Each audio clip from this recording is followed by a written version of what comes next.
The Magic Show is sponsored by StarCityGames.com, and check this out. StarCityGames.com is currently looking to restock a bunch of older Magic singles. So throughout the month of May, they're offering their highest buy prices ever for the cards they need most. Check out their buy list and turn your older cards into cash. Hi, this is LSV. Welcome to the Magic Show.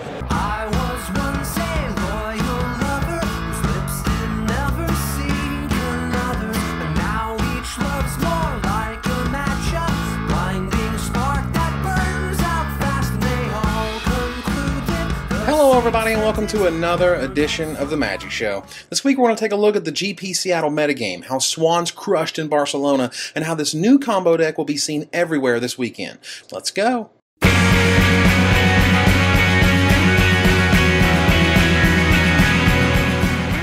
So this past weekend in Barcelona, Spain, we saw the largest constructed event in history with 1,495 players showing up to battle in this awesome new standard environment.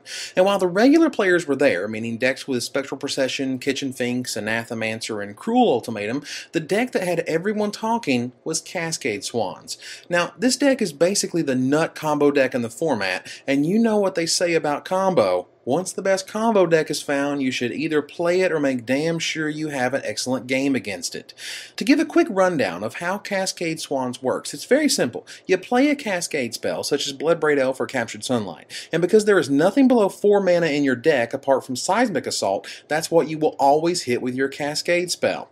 Once that happens, you play Swans of Bryn Argyle and go bonkers with it. Sure, they could play Path to Exile on your Swans, but in response, you simply throw another land at it, draw 2 more cards, and statistically you should be able to go off while that Path to Exile is still on the stack. And even if it isn't, at that point you'll have drawn Primal Command to shuffle your graveyard back into your library and use Seismic Assault and the numerous lands in hand to either kill your opponent or wipe their board appropriately.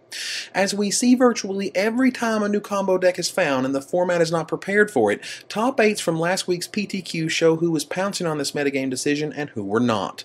For example, in my neck of the woods, Nashville, Tennessee, you'll see that the metagame there is almost purely black-white tokens, taking a whopping 6 spots in the top 8, with Turbo Fog featuring Rings of freaking Bright Hearth taking the top spot. However, if you look at the Kansas City results, it's apparent what technology is happening there. Take a look at the first place finisher there for what I believe is the next generation of Swan combo decks. Better yet, I believe the Cascade Swans deck evolved even more so, as you'll now notice Deny Reality is a featured Cascade spell in the first place deck, hitting Bloodbraid Elf, Swans of Bryn Argyle, or Seismic Assault, and feast your eyes on another oft-forgotten monster in there as well. Hello, Countryside Crusher. This guy just pops up randomly in deck lists these days, from the awesome Countryside Dream Crusher deck that won Atlanta Regionals to this synergistic monster. I love the synergy because you can look at it 2 ways. The first is you'll play a Swans and kill them with the combo of lands into Swans and then lands to their face, but Crusher gives you a fantastic alternative. If you don't draw enough lands to kill them, simply remove all of their blockers and smash with a huge Countryside Crusher. But it gets even better. Countryside Crusher's ability ensures that not only will he stay monstrously huge, but he will make sure you draw one of your 6 non-land spells each turn in order to keep the beats going. Deny Reality is also a much more efficient choice than Captured Sunlight because it deals with the problem of Pithing Needle. Swans players need to be wary of this powerful, incredibly potent artifact, and Deny Reality allows them to bounce the needle and go off, or find that gargantuan Countryside Crusher in order to smush them despite having shut off Seismic Assault. Another reason Deny Reality is such a fantastic choice for this deck is because it foils the ultimate technology created to stop it: Ethersworn Canonist. Yep, the old 2-drop does it again, allowing your opponent to play the Cascade spell but not the spell that it flips over. Now this creature would be brilliant if it actually stopped the Deny Reality from happening, but I guess stopping the free Swans or Seismic Assault or whatever is okay too.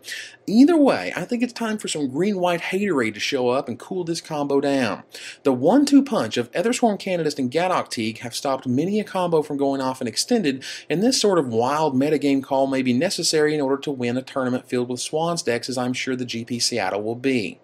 However, both are easily killed by Seismic Assault, a single activation even, and Gadok Teague doesn't even stop him from playing it, so that's kind of annoying. Another problem is, of course, that green-white haterade will probably just fold to the other 800-pound gorilla of the format, black-white tokens. If you're running green and white, you probably want Spectral Procession and Overrun, both spells that don't really get along with the Kithkin Advisor. However, green-white Little Kid is here to save the day. Here is a PTQ Top 8 list that may help you get started. This deck features a full complement of Shield of the Oversoul, a card that is crushing on pretty much anything that is green and white, just as long as you're sure they don't have the Path to Exile to ruin your day. It's also a little unfortunate that Ethersworn Canonist isn't both green and white, but that is both a blessing and a curse, as it is easier to cast but doesn't respond well to your awesome enchantment. So what to do now? Can Anathemancer really do enough damage before Swans takes control of the game? I don't think so. Is green-white Little Kid the answer? I'm not sure about that one either. At this point, it looks like 5-color control, whether that's the sexy Patrick Chapin Bloodbraid Elf-infused version or the vanilla 5-color control that packs such monsters as Nicol Bolas Planeswalker, could be the answer.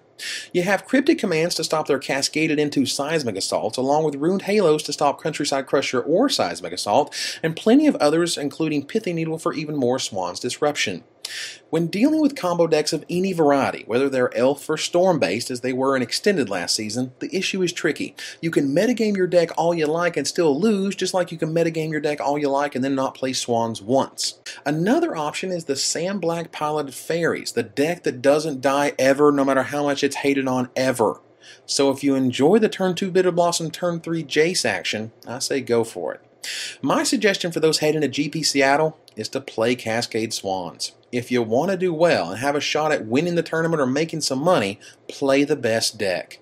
2 weeks ago, this was black-white or green-white tokens. This is no longer true. Swans of Bryn Argyle are here to stay, at least through July when Magic 2010 comes out and hopefully removes Seismic Assault from the format, and you need to be honing your skills to combat it. Make sure you have some sick mirror technology, sideboarding plans, and a little luck to make your way through a huge field of competitors looking to take home the title. I wish I could share what that sick mirror technology is, but I don't have any idea what that is currently. It's up to you, dear Magic player, to figure this stuff out. My guess, Double Negative will finally see constructed play in many sideboards. All I know is GP Seattle will be a very diverse format, but I can assure you the deck most likely to take home the prize is the Unfair Combo deck. Be prepared for it, or be prepared to hit side drafts by lunchtime.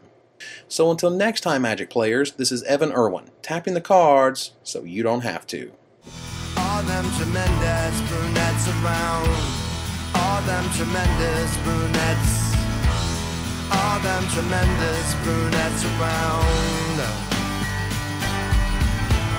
Praise now the baby genius. She skips in the shade of the lonely sour apple tree, while she snaps on her gum, the gleaming teeth bared and the shine that she shows to me.